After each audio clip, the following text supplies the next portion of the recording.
Yeah.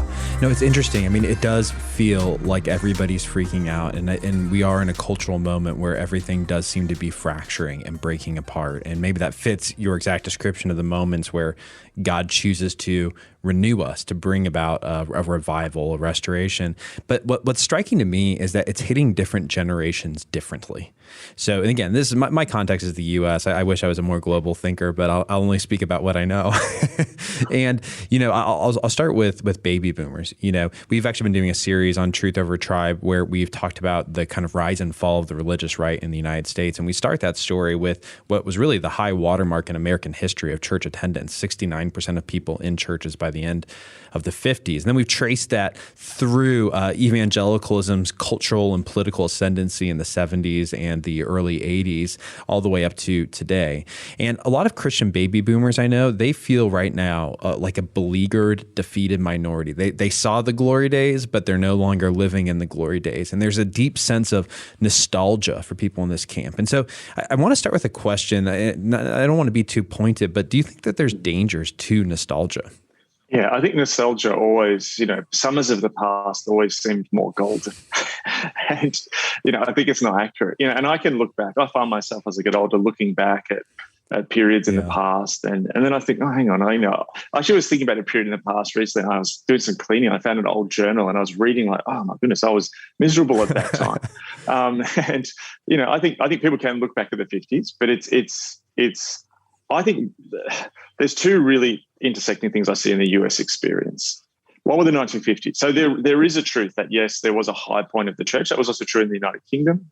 There's that book, I forgot what it's called, The Death of Christian Britain, which makes a similar argument. And I've seen similar things around Australia and New Zealand. Particularly after the shock of World War II, there was a period where there seemed to be this sort of nesting and people wanting to come back to church. However, I think also what's happening in the US, you don't feel that nostalgia in the same way here. And I don't see it in Britain in the same way. But I think also that was the high point of the American century. That was the actual point where the American century was at its height. And so what's happening in the US is two things. Yes, there is a thing where the church is going through this moment, but the US is going through a moment. You have a genuine competitor now in China, and we're returning to a flatter world. So it's gone from a unipolar world where America's the number one superpower. So I think that people are confusing that with also the church experience. And again, you look back to the 1950s, it's, not long, there are books, like I wrote a book on Jack Kerouac.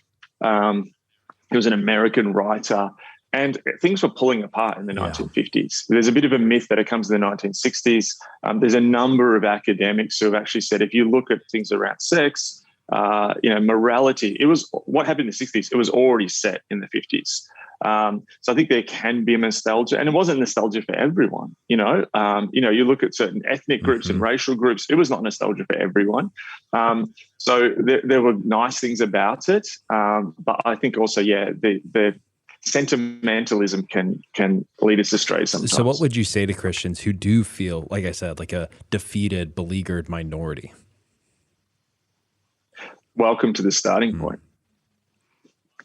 I was in the last trip I took overseas just as literally as the pandemic was starting. I was presenting as part of Barna's Connected Generation report, and I presented in Malaysia.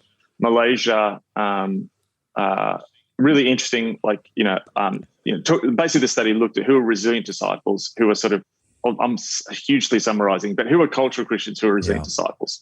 What it's telling is a lot of people in certain churches, actually, you think you don't have them. They're sitting in your pews, but actually their worldview is not biblical. The resilient disciples are those who are biblical in how they view the world. Now, what's really interesting is, again, it showed you the differences in the West. It also showed you the differences outside of the West. Often we have this sort of simplistic thing that, everyone in the East is pushing in. Taiwan, not a huge church. Taiwan looking very similar to what's happening in some secular cultures. But I was in Malaysia. I was in Kuala Lumpur. Malaysia, for people who don't know, is a country where you've got a Malay majority who are Muslim, and you've got a Chinese and Indian minority. And many of the Chinese are Christian, not all, but you've got, so you've got churches where the dominant culture is Islamic. Is it outright persecution? No. You can still have church. You can still do stuff, but there's a cultural pressure. You can't convert Malays A Sikh can convert, a Buddhist and a Christian convert, a Jew, but no one can convert a Muslim. But what's interesting is Malaysia had one of the highest ratings of resumed disciples. And I found that fascinating. Why? Because it's not comfortable. And there is cultural pressure. And everyone there knows that they're a minority, that the church is a minority. Now, it's not like a North Korea where they're absolutely being crushed. So actually the place where you're a minority, you have cultural pressure on you, you still have some freedoms, is actually one of the healthiest places for the church to then be renewed. So where the United States is going is actually to a really good renewal place. Yeah. Is it comfortable? No. Is it going to suck? Probably. But that's actually the place you want to be. What is the worst place? When everyone's comfortable and you've got a room of consumer Christians who don't really believe it, and you fall into this codependent cycle with them where you're just trying to provide their needs and you're not actually discipling.